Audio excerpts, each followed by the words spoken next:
Throughout our country's history, 27 amendments have been ratified. All amendments are important, but some are unfamiliar to the majority of the American people. One of these is the 26th. The 26th Amendment lowered the national voting age from 21 to 18. There have been many edits made to voting eligibility laws, yet lowering of the voting age was one of the most recent changes. Being the subject of the second most recent amendment, it may seem that changing the voting age had only become relevant recently. That statement cannot be more wrong. In 1821, the most significant argument for lowering the voting age arose. The people said, "Old enough to fight, old enough to vote." They felt it was unfair to send American soldiers to war while denying them the right to vote. This argument, despite being unsuccessful many times, reappeared lots over U.S. history, usually during wars when Americans were being enlisted. After the Civil War, more proposals were made to lower the voting age but were shot down. During World War II, the same argument arose that if one is old enough to fight, they are old enough to vote.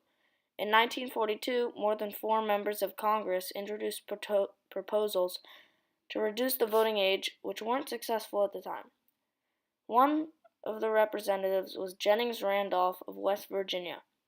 In 1943, the state of Georgia became the first state to change their voting age to 18. Individual states have the power to change their voting age without a change to the Constitution. The issue of voting age reappeared in 1950 when the Senate debated a resolution to change the age to 18. The resolution lost in a 34-24 vote. 4 years later, Dwight D. Eisenhower's State of the Union address called to lower the voting age nationwide. That same year, Jennings Randolph proposed an amendment supporting Eisenhower's opinion. The amendment didn't receive the 2/3 vote in Congress it needed to proceed. Kentucky joined Georgia and lowered their voting age to 18 that year. In the 60s, during the Vietnam War, support arose again for the amendment. In the 1968 election, both candidates advocated lowering the voting age. Not long after, in 1970, an important Supreme Court case began. The 18-year-old voting age was added to the Voting Rights Act by federal government, which was made to clarify the rights of the 14th Amendment. The state of Oregon sued, saying it was unconstitutional to force states to alter their voting age. The Supreme Court decided that Congress could only change the voting age for federal elections, but couldn't touch local elections without changing the Constitution.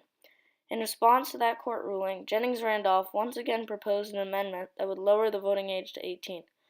The proposal was approved on March 23, 1971, and ratified on July 25th of the same year, marking it the fastest ratification process of any amendment. Although it was ratified quickly, it took a really long time to get the proposal approved. And there were a couple reasons why. Many people thought citizens as young as 18 were too immature to vote. Also, the voting age increased the eligible population by 8%, and they thought that could give one party too much power. Young people did end up participating lots in elections, and still do, so candidates have used different strategies to sway them, like using social media. I think that the 26th Amendment is an extremely important amendment, and I support it fully. It helps represent the opinions of the independent young people of our country, and young people are just as important as anyone else. Thanks for listening. Goodbye.